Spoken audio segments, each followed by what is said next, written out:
Hola muchachos, nuevamente, buenos días, ¿cómo están? Hoy tenemos otra clase más dentro de esta tercera parte, que es la formulación de Hamilton. Yo quiero continuar con aquello que empezamos sobre las transformaciones canónicas.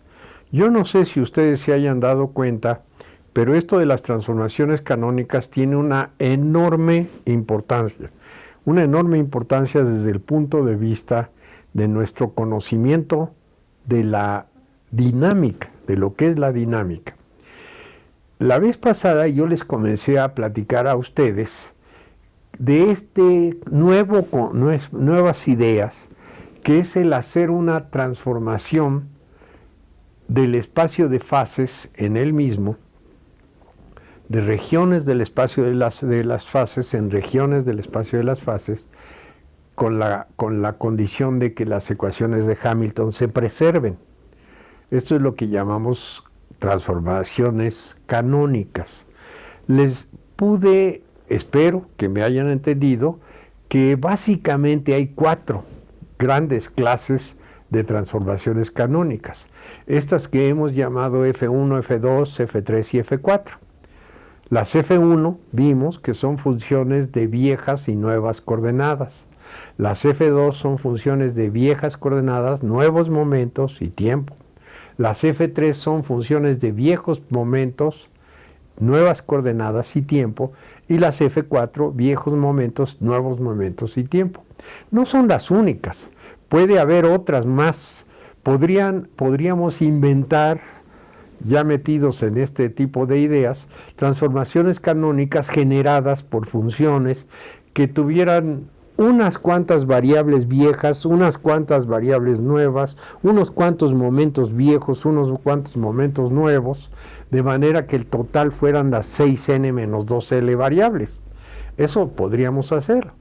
Pero realmente las que han mostrado mayor utilidad dentro de la mecánica clásica son estas que yo les mencioné la vez pasada, las 4 funciones generadoras de clase F1, F2, F3, F4. También les dije la vez pasada que estas funciones generadoras establecen reglas de correspondencia, transformaciones. Y estas reglas de correspondencia ponen en correspondencia, valga la redundancia, ponen en correspondencia regiones del espacio de las fases en regiones o con regiones del espacio de las fases.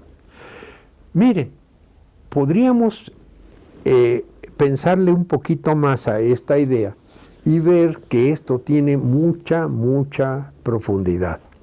Imagínense ustedes que tenemos una región del espacio de las fases en donde tenemos perfectamente ubicado a nuestro sistema, al sistema dinámico. Ese sistema de n partículas con constricciones lo podemos ubicar en cierta región del espacio de las fases. Mediante una transformación canónica de alguna clase, F1, F2, F3 o F4, podemos entonces establecer un mapeo de esa región del espacio de las fases en otra región del espacio de las fases. O sea, podemos en pocas palabras percatarnos, si así lo queremos, de cómo es la evolución del sistema dinámico partiendo de una región del espacio de las fases a otra región del espacio de las fases. Espero que me entiendan. Estas transformaciones canónicas tienen una virtud muy interesante. Son funciones, las funciones de clase F1, F2, etcétera, son funciones que podemos suponer que son continuas dentro de ciertos dominios adecuados de variables que son coordenadas y momentos y tiempo. Entonces podemos imaginar, vean ustedes, si me dejan ir lavándoles el coco como yo acostumbro, podemos imaginar una función generadora que, por ejemplo, me mapee una región del espacio de las fases en otra región del espacio de las fases tan próxima como ustedes quieran a la original.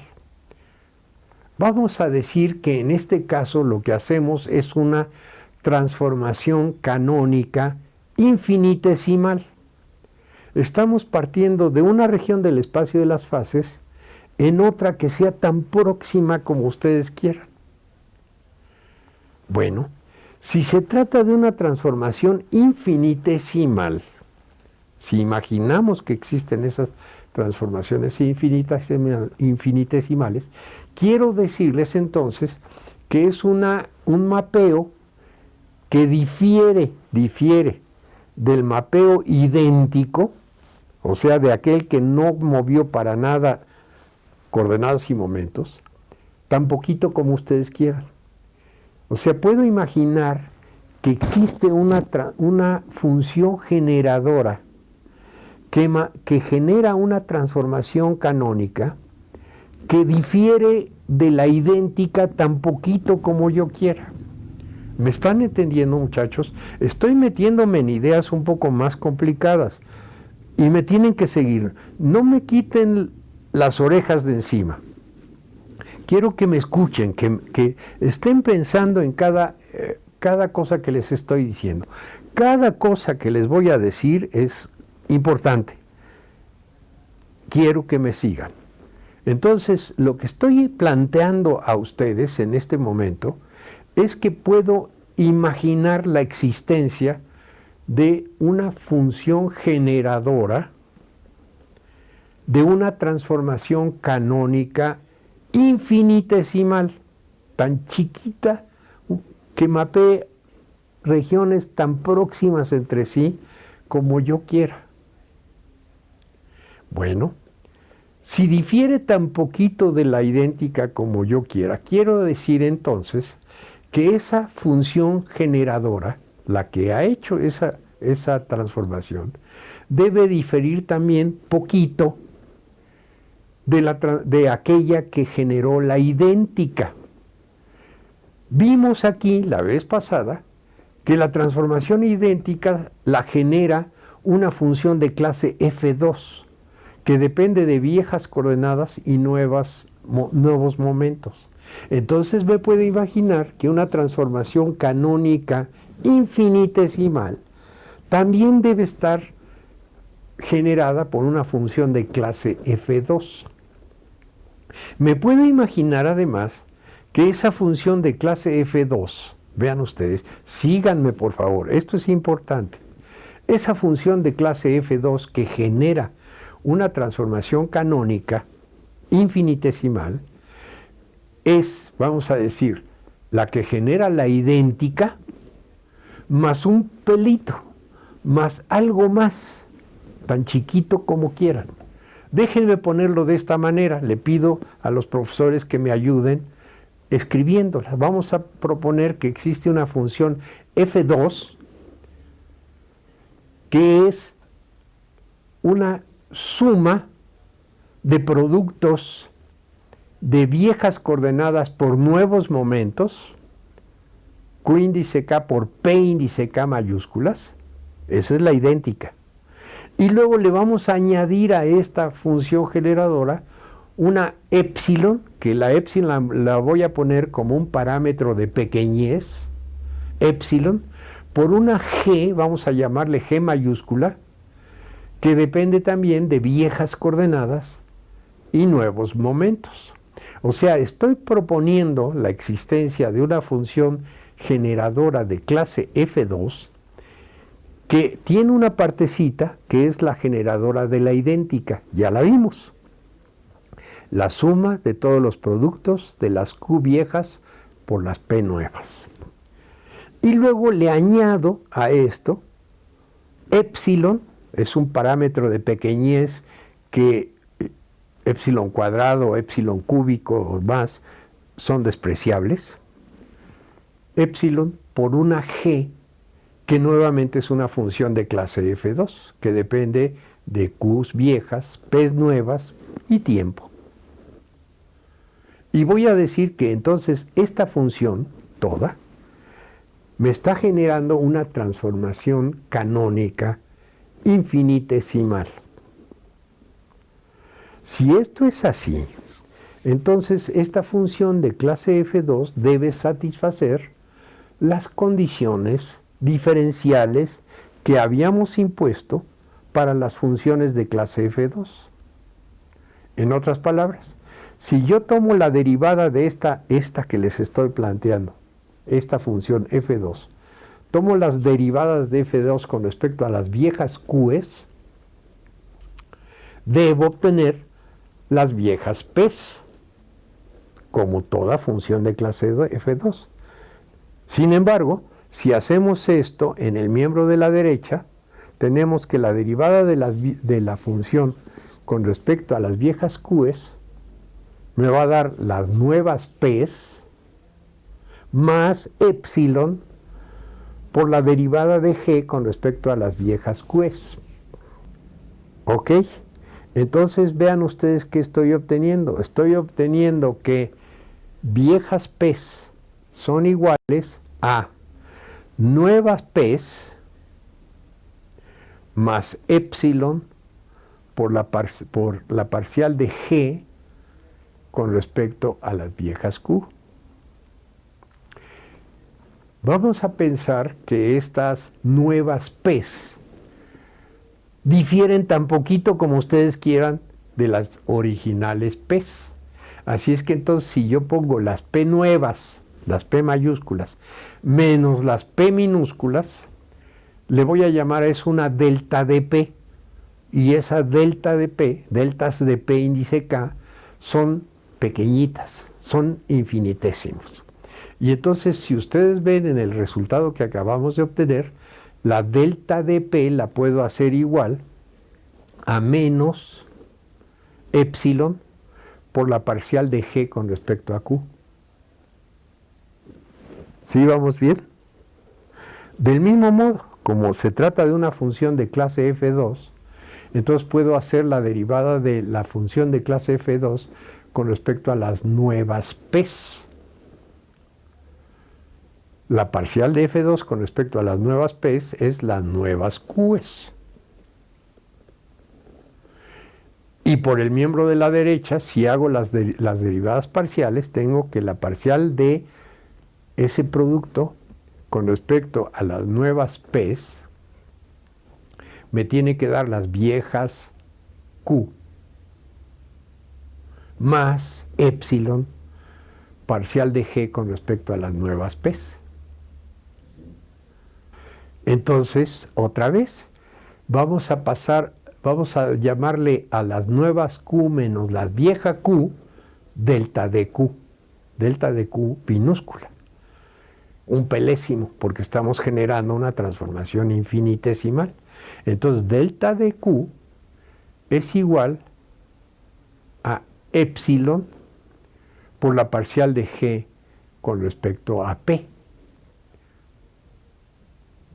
Bueno, vean a dónde estamos llegando. Yo quiero que lo vean. Si me hacen favor de mostrárselo a ustedes, a los muchachos, lo que tenemos son unas expresiones muy interesantes. Fíjense, lo que tenemos es que la parcial de G, de esa G, que le voy a llamar la parte infinitesimal de la transformación canónica, la derivada de G con respecto a las viejas Q's es igual, por epsilon, es igual a menos delta de P. Y las derivadas de G con respecto a las nuevas P's es igual a, todo por epsilon, es igual a delta de Q. ¿Bien? ¿Me están entendiendo? ¿Están viendo qué es esto? Entonces, miren, vamos a empezar a hacer física. Imaginen ustedes que tenemos a nuestro sistema dinámico ocupando algún punto del espacio de las fases en un instante dado. Entonces vamos a aplicarle a ese punto una transformación canónica infinitesimal. ¿Qué es lo que va a ocurrir? Va a ocurrir que ese punto lo voy a poner ahora en correspondencia con otro punto del espacio de las fases que está tan próximo al primero como yo quiero y que difiere del primero por por deltas de Q y deltas de P, y que puedo entonces acceder a ese otro punto a través de las derivadas de esa G, de esa parte infinitesimal de la transformación canónica.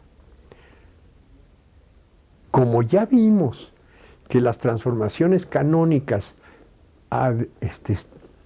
aceptan la transitividad, entonces yo puedo imaginar que puedo hacer un conjunto de brinquitos tan chiquitos como yo quiera en el espacio de las fases.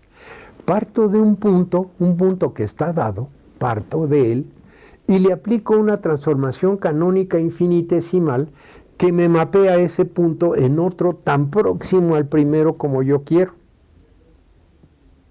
Una vez que he llegado a ese punto, le vuelvo a aplicar una transformación canónica infinitesimal.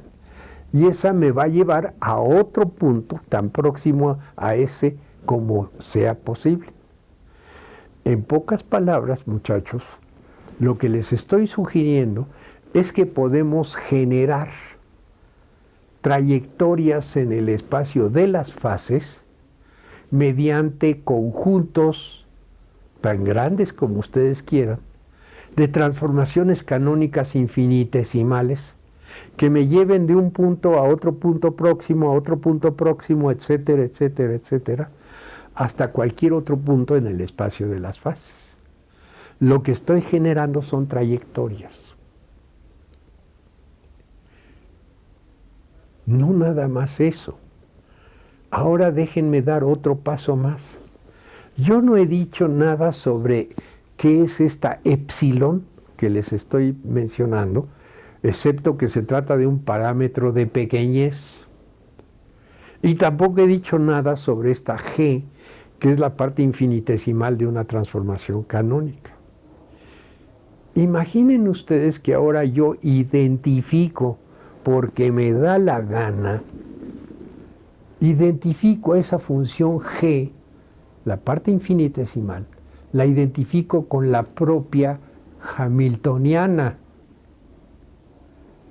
e identifico al parámetro epsilon como una diferencial de t, del tiempo. ¿Qué es lo que obtenemos? Vean ustedes qué es lo que estamos obteniendo.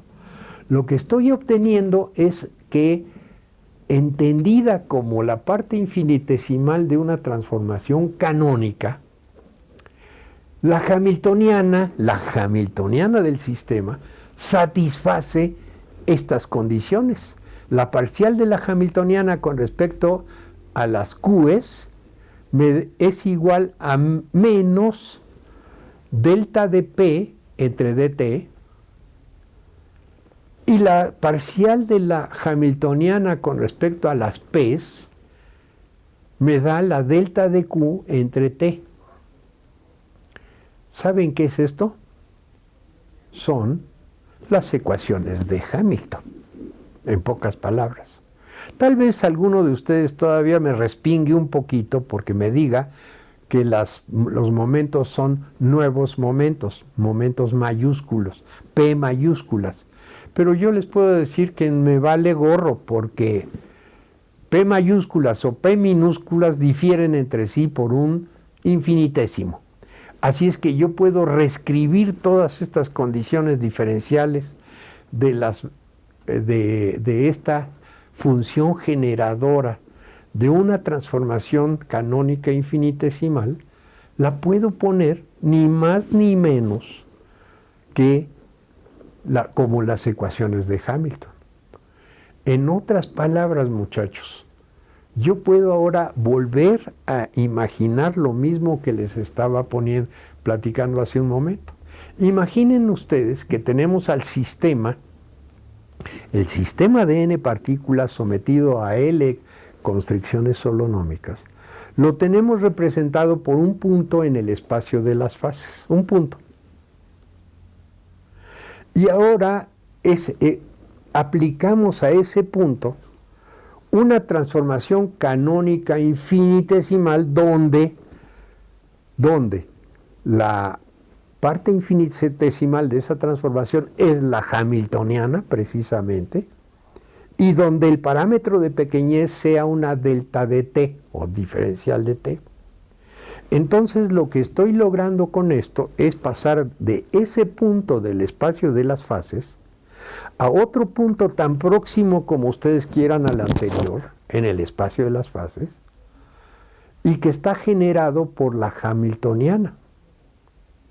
Y como esto es transitivo, yo puedo hacer este procedimiento una y otra y otra y otra vez. Y de esa manera yo puedo ir generando, si me estoy explicando, trayectorias. Ahora, antes generábamos trayectorias con la G y con la épsilon sin decir que era la G y que era la épsilon. Ahora generamos también trayectorias cuando hemos interpretado a la G como la nueva, como la hamiltoniana, y al parámetro de pequeñez como la diferencial del tiempo. En ambos casos estamos generando trayectorias. Pero lo que les puedo decir, muchachos, es que de todas las trayectorias que yo pueda generar a partir de un punto en el espacio de las fases, solamente aquella trayectoria que he generado mediante la hamiltoniana es la trayectoria que realmente va a seguir el sistema en su evolución a lo largo del tiempo. ¿Me están entendiendo? ¿Se dan cuenta de lo que les estoy diciendo? Esto para mí es sumamente importante, porque me está diciendo algo que es nuevo, que es revolucionario. Miren, déjenme volverles a platicar la historia. Lo que les estoy diciendo es, imaginen el espacio de las fases, ese espacio que está hecho de Qs y Ps. Imaginen que en ese espacio de las fases hay, me voy a permitir decirlo, un campo. Hay un campo que le voy a llamar el campo hamiltoniano. Ese campo hamiltoniano es como un campo lleno de información dinámica. Cada punto de ese espacio de las fases tiene un valor de la hamiltoniana, como si la hamiltoniana fuera un campo, así como es el campo electromagnético o el campo gravitacional. La hamiltoniana viene a ser como un campo que permea todo el espacio de las fases. Es información dinámica, que ahí está en el espacio de las fases. Y de pronto, una partícula, un punto del espacio de las fases, lo colocamos en algún lugar del espacio y entonces va a recibir toda la información que está en ese punto, toda la información dinámica. Ese campo hamiltoniano le da toda la información a ese punto y le obliga a desplazarse y a ir generando una trayectoria. Esa trayectoria es la que realmente genera ese sistema. Esto es novedoso, esto no se había imaginado antes. Hamilton fue el primer individuo, el primero, que empezó a pensar en campos. Así como ahorita nos cuesta poco trabajo imaginar un campo electromagnético o un campo gravitacional, Hamilton hace más de 100 años, hace casi 200 años, concibió la idea de un campo dinámico. Concibió la idea de un espacio, que es el espacio de las fases, y que ese espacio está absolutamente impregnado de información dinámica. Está impregnado de esa información en un campo que es el campo hamiltoniano. Ese campo ahí está. Y cualquier sistema que colocamos en algún punto de ese espacio de las fases recibe por el mismo precio toda la información dinámica del campo y reacciona en consecuencia. ¿Cómo reacciona en consecuencia? Desarrollando una trayectoria. ¿Cuál es esa trayectoria? Es la trayectoria que realmente desarrolla el sistema. ¿Me explico? Estamos llegando a una nueva forma de entender la dinámica. Vean ustedes, a ver si me estoy explicando. A la Newton, cuando comenzamos, a la Newton de pronto nosotros propusimos la existencia de una fuerza, la fuerza debida al peso, la fuerza debida a la atracción o repulsión electrostática, lo que ustedes quieran. ¿De dónde salió esa fuerza? Sepa la bola, ¿de dónde salió? Hay una fórmula para esa fuerza y esa fuerza F tiene la virtud de que puede ejercer una acción a distancia. Cualquier partícula o cúmulo de partículas a distancia perciben esa fuerza y debido a esa fuerza las partículas se mueven, cambian su estado de movimiento de acuerdo con la segunda ley de Newton. Pero ¿cuál es el origen? ¿Qué es esa fuerza? ¿Quién sabe? Esa fuerza es la que ha sido posible sintetizar en ciertas ecuaciones, ciertas fórmulas, a partir de experimentos. Ahorita lo que estamos entendiendo es que hay algo muchísimo más profundo, más fundamental. Es el campo hamiltoniano. El campo hamiltoniano es un campo de información que está en el espacio. ¿Me están entendiendo, muchachos? Esto es fundamental, esto es formidable.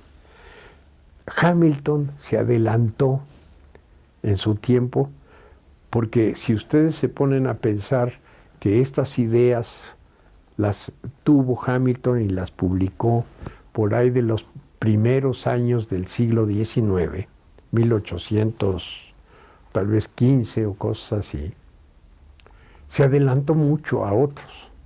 La idea de un campo electromagnético todavía no existía.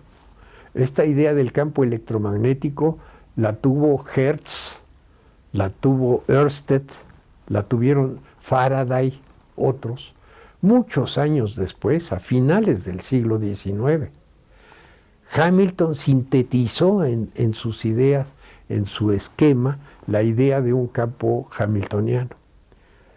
La relatividad general o especial, la idea de un campo en el espacio, esto fue una idea que mucho tiempo antes ya había propuesto Hamilton, y en una forma que a mí me parece brillante, brillante verdaderamente. Yo quisiera pedirles que ustedes piensen en esto que les estoy platicando, piensen en las transformaciones canónicas infinitesimales que hoy vimos. Quiero que la piensen en ellas, busquen por ahí en los textos qué es eso de una transformación canónica infinitesimal y traten de resolver un problema con esta nueva filosofía. Yo le pediría a los profesores que nos ayudaran para que viéramos cómo está funcionando esto. No he terminado. Quiero terminar hoy la clase aquí, ya hasta aquí la voy a dejar. Pero todavía tengo que platicarles algo más. Tengo que platicarles sobre cómo manejar estas ideas de un campo para encontrar soluciones de la dinámica. Pero no quiero adelantarme, quiero dejarlos hasta acá. Nos vemos entonces, muchachos. Hasta luego.